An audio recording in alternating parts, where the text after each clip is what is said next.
Good news, SSS pensioners! Pwede nang mag-comply sa Annual Confirmation of Pensioners Program or yung tinatawag nating ACOP via Viber app at narinig ko pwede rin sa MS Teams.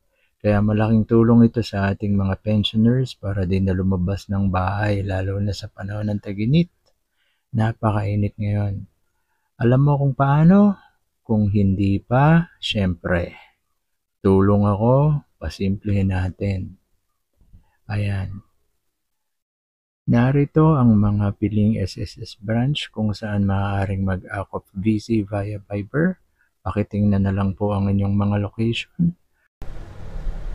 Narito ang proseso ng ACOP VC via Viber. Mag-email ng request for ACOP VC appointment sa pinakamalapit na SSS branch. Para sa mga pensioner na nakatira naman abroad, mag-email sa OFWCSU, ilagay ang sumusunod na detalye sa subject line at body email. Ito ang sample. Sa subject line, ilagay ang ACOP VC, tapos pangalan nyo at kung anong klaseng pension.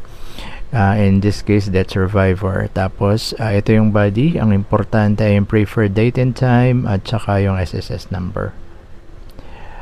Ang step 2 naman, maghintay ng email confirmation mula sa SSS na nagtataglay ng schedule para sa ACOP VC at mga kinakailangang dokumento. Step number 3, maghintay ng video call mula sa SSS sa araw at oras ng ACOP VC appointment.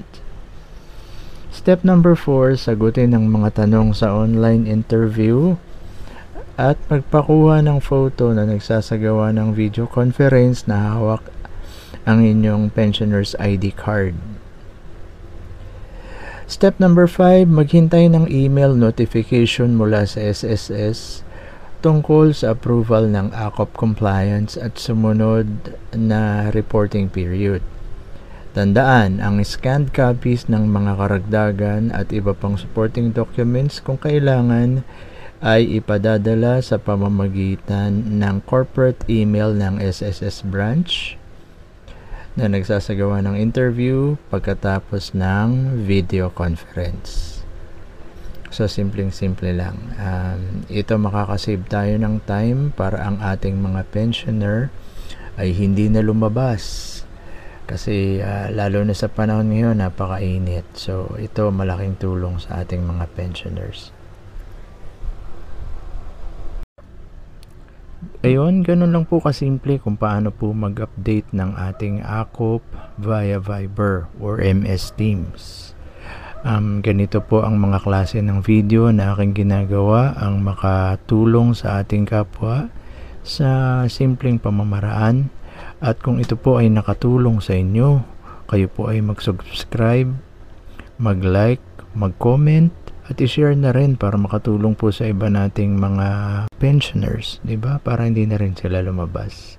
At maraming salamat po sa inyong pakikinig, panonood. Magkita-kita po tayo sa susunod na video. Siguradong mano-notify po kayo para kung meron po akong bagong pagtulong, malalaman niyo po. Salamat po.